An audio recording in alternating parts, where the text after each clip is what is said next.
call was made. They happened to be at a shooting range nearby, and according to Michael Soschuk, they were plainclothes. They just happened to be at a shooting range and heard the call and responded in plainclothes just about a minute after that call came in.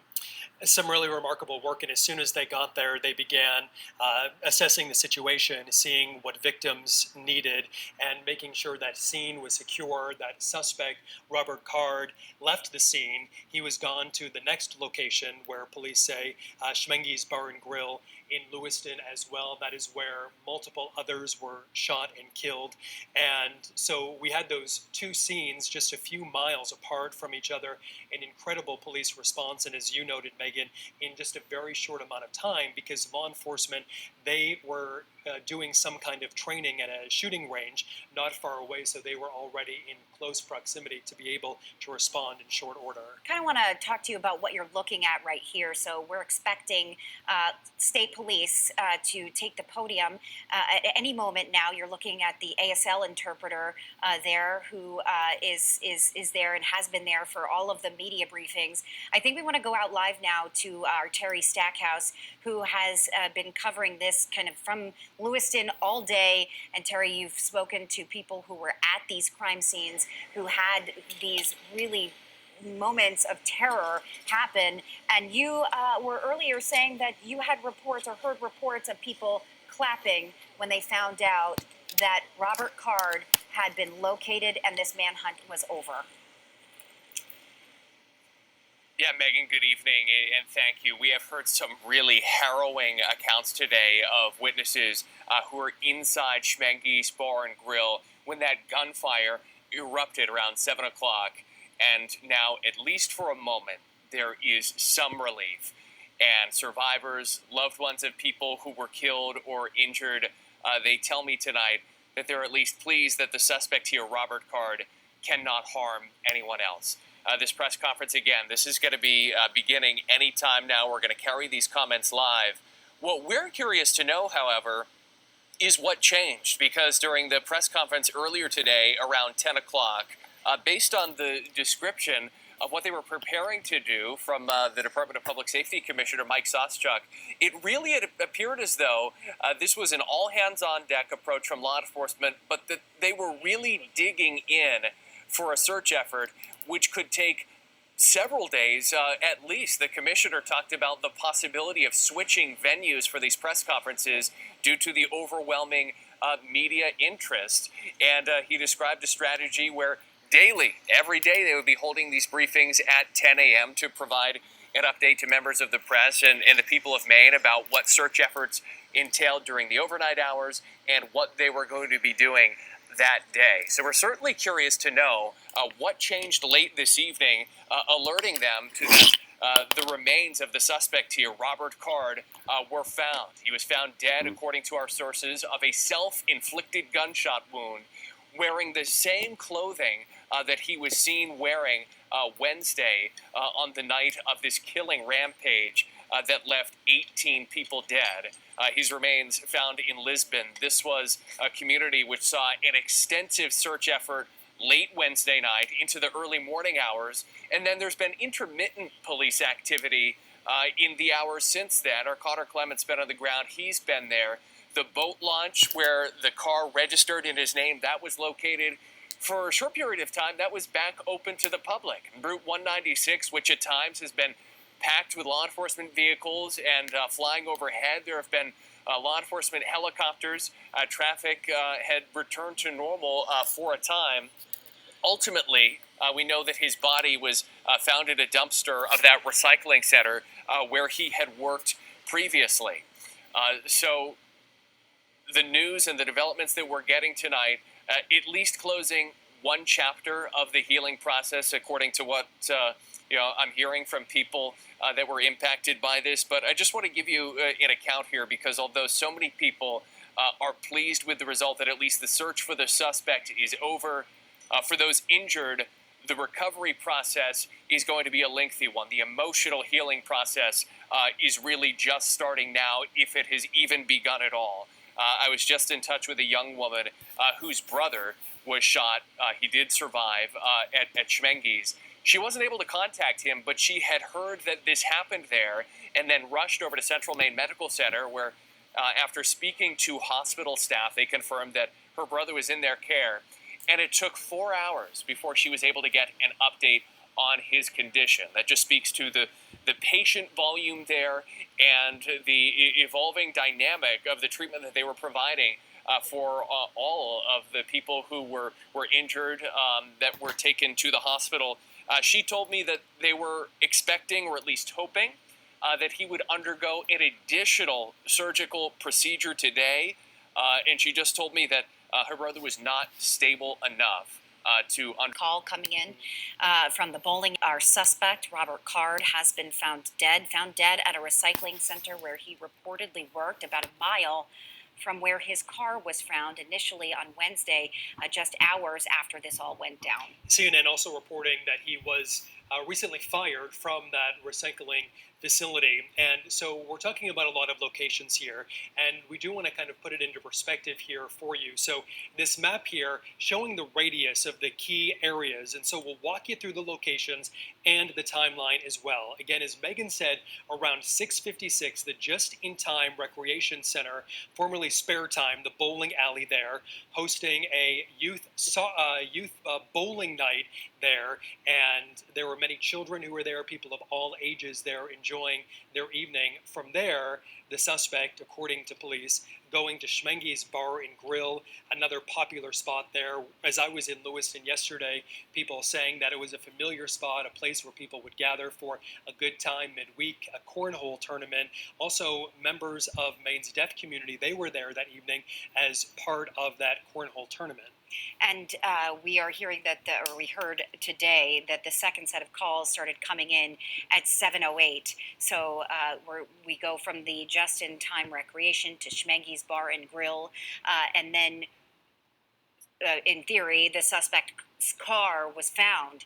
So you're just kind of looking at the proximity of all these places. And John, I think it's interesting to note, too, on that first night when we were trying to piece together all of these locations, the former or retired FBI agent that we spoke with said that the person responsible or the perpetrator of this crime, would know the places. He would go to places that were known to him, that he likely had been to before, that he had likely scoped out to know at that point how many people would be in these facilities at that time.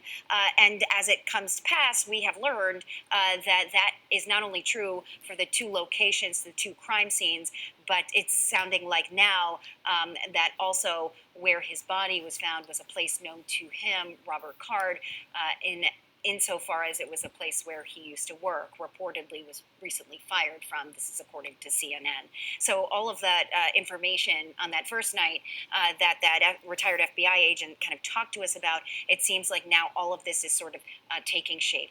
And as we saw on that map, the area where the vehicle was found, that white Subaru hatchback, again, his body found about just a mile away from there. So his home in Bowdoin, again, not that far. So all of this in a fairly concentrated place. And as we were on the air the past couple of days, we weren't sure if that was going to be the case because much of New England was on alert. We know New Hampshire State Police putting up barricades to try to prevent any travel in case he was trying to leave the state. We know areas also to the north of where we are also on alert. So people were scared in Saginaw County and Androscoggin County, various areas in that shelter in place. Essentially, people locked in their homes for a couple of days.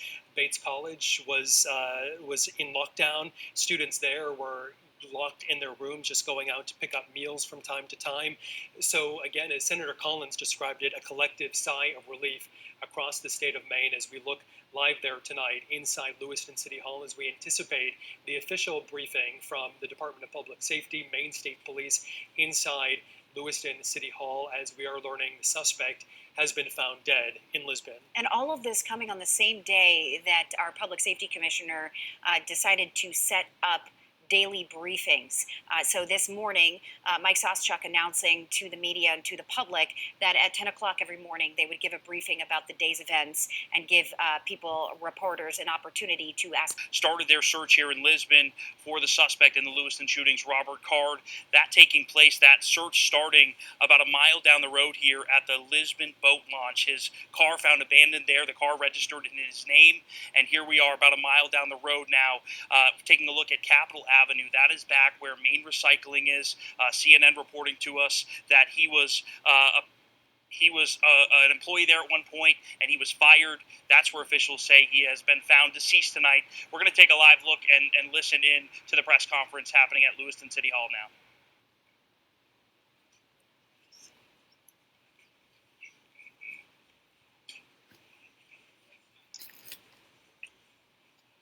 Thank you very much for coming. Excuse me, coming here on short notice. I stand here tonight to simply report that the Maine State Police have located the body of Robert Card in Lisbon. He is dead. I've called President Biden to inform him about this news. I've informed Senator King, Senator Collins, Representative Pingree, and Representative Golden. Commissioner Soschuk will describe the circumstances of that discovery in some detail in a few moments. But this discovery is entirely thanks to the hundreds of local, county, state, and federal law enforcement members from all over, and people from other states as well. People who searched tirelessly to arrive at this moment. And on behalf of all Maine people, I want to express my profound gratitude for their unwavering bravery and determination and fortitude, and for the leadership of Lewiston Police Chief. Where'd he go? Right there, that guy. Lewiston's Police Chief St. Pierre. Like many people, I'm breathing a sigh of relief tonight, knowing that Robert Card is no longer a threat to anyone. I know there are some people, many people, who share that sentiment, but I also know that his death may not bring solace to many. But now is a time to heal. And with this search concluded, I know that law enforcement continues to fully investigate all the facts so we can bring what closure we can to the victims and their families. And I ask that all Maine people continue to keep those families and all of the people impacted by this tragedy in their thoughts and prayers. Lewiston is a special place. This isn't us. Lewiston is a great place. It's a close-knit community of fine people, people with a long history, a history of hard work, of persistence, of faith, of opening its big heart to people everywhere. Tonight, the city of Lewiston and the state of Maine begin to move forward on what will be a long and difficult road to healing, but we will heal together. Thank you. And again, my deepest gratitude of all the people of the state of Maine, to these wonderful members of law enforcement who came from all over to help us solve this crime and put closure on this investigation. Robert Card is dead.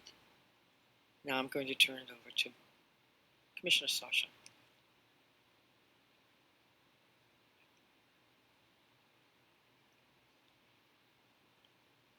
Thank you very much, Governor. We truly do appreciate all of your support. I think it's incredibly important that the next person that speaks this evening is Lewiston's chief law enforcement champion, and that is Dave St. Pierre. Dave. Thank you, Mike. Thank you, Governor, for allowing me this opportunity. Bear with me, please. I certainly did not have much time to prepare a speech here. I want to say to everybody, thank you so much. Our community can now breathe a sigh of relief, as the governor stated, and I can't echo that enough. Our work again is not done here.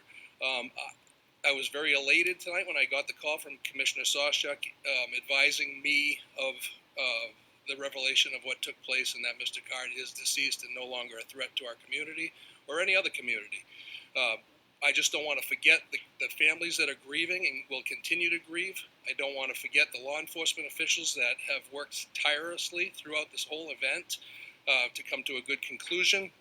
Our men and women of the Lewiston Police Department, of all of our surrounding agencies, we have with us Chief McGee here from Lisbon, where Mr. Card was found. This is vitally important to all of us that this conclusion came to light tonight. We're gonna grieve for the families that lost loved ones here. We're gonna continue to work. We're gonna persevere, and we become better people for it. In terms of working together as teams, we've learned a lot from some mistakes. We've won a lot of accomplishments this evening. Again, I wasn't really prepared for this on a Friday night at 10:30, but I'm very happy to be here and very happy to say the threat is over. Thank you.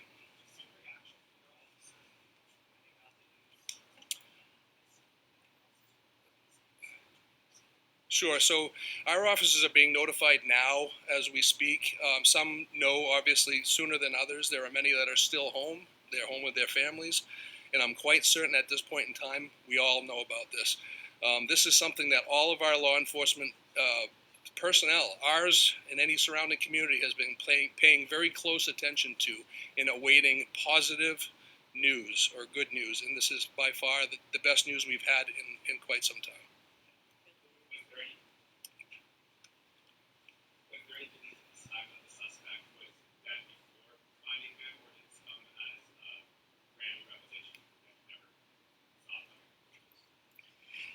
So our reality here is that this search has been extensive. It's been thorough. It's been nonstop since the minute we started speaking with you and long before that. So all of these options are on the table, as we knew.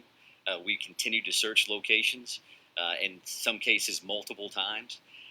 And we will have more information about exactly how this went down. We're going to have another briefing tomorrow morning at 10 o'clock. And I would please encourage you to think about next steps from your end, information that you would find important. And I will say that this is not going to be a long Q&A this evening. We wanted to make sure that we got this information out as fast as possible and as responsible as possible. And what I mean by that is that the time between the notification of the press release and now, there wasn't a lot of details there. There wasn't a lot of details there because we wanted to talk to the victims' families. We wanted to say, this is coming. It's important that they heard that information as close to first as anybody else. And you know who else we called? Was the family of the suspect. And they lost a loved one in this scenario. And there were many of that family that was very cooperative with us throughout. So they deserve that phone call. So we had those conversations tonight before joining you here.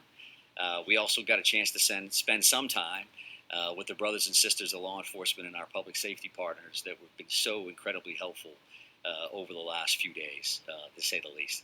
So, one second. So right here, sir. So at 7:45 this evening is when Mr. Card was located. I won't give you an exact address. It was near the river along Androscoggin in Lisbon Falls was the actual location. Ma'am, did you have a question? Ma'am, did you have a question? That all remains to be seen, right? So our reality is that we found that body at 7:45 and it's 10:25 now. So there continues to be a lot of work that needs to be done here at the scene with the medical examiner's office. So there's a much more follow-up to what happened. But, sir, did you have a question?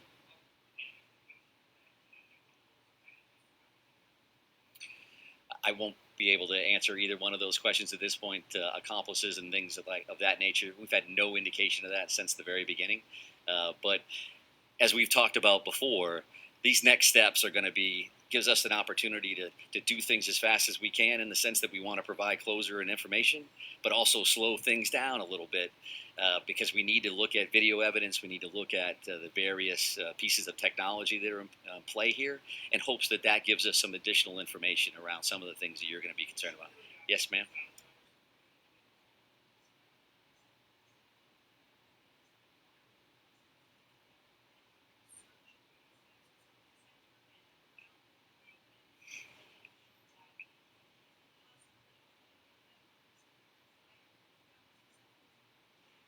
Yeah, I'm happy to take a look at that information in hopes that I can get that back to you tomorrow morning at 10 o'clock. That remains to be seen. Again, we have attorney generals that we need to work with and other individuals that are in play here. I'm going to take a couple more questions. Again, with the mindset that it's 10 o'clock tonight, and we do want to come back tomorrow morning to have this conversation right here.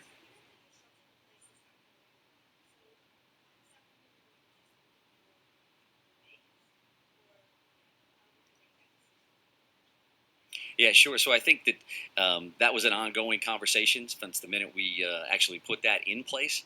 We knew that that was an important decision. Certainly from our perspective, it made complete sense to put that order in place immediately based on the violent nature and the traumatic nature of these crimes. And as things progressed over the next few days, since Wednesday to now, we've had a lot of conversations with various town and city leadership, with the governor's office, with Chief St. Pierre, with business owners, with residents, and we have to have that balancing act of pluses and minuses. And we had that initial surge with those communities, and those communities made perfect sense for an order. And as things tended to slow down, we didn't have any immediate threats. We made the decision to back off that. I would also just want to mention this because a fellow commissioner had asked me to do this. And I could walk out of here forgetting it, but Commissioner Camuso said that and passed along that actually that hunting restriction has been lifted as well. So the resident hunting opportunity for tomorrow is open across the state of Maine to include those 4 communities, with a lot of phone calls that she would receive around that. But right here, ma'am. Yes, I can confirm that. It's an apparent self-inflicted gunshot wound. Did you have a question, ma'am?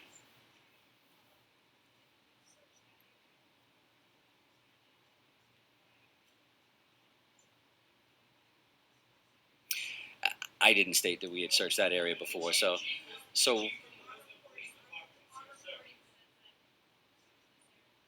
okay. As we have stated in the past, we try to use information that we can confirm one way or the other. So your reporting can say something one way or the other, and that's fine. We can talk about that again tomorrow morning. But I think we're done taking questions for this evening. Thank you very much for your patience, and we will see you soon. Thank you very much. Thank you. Appreciate it. Let's go.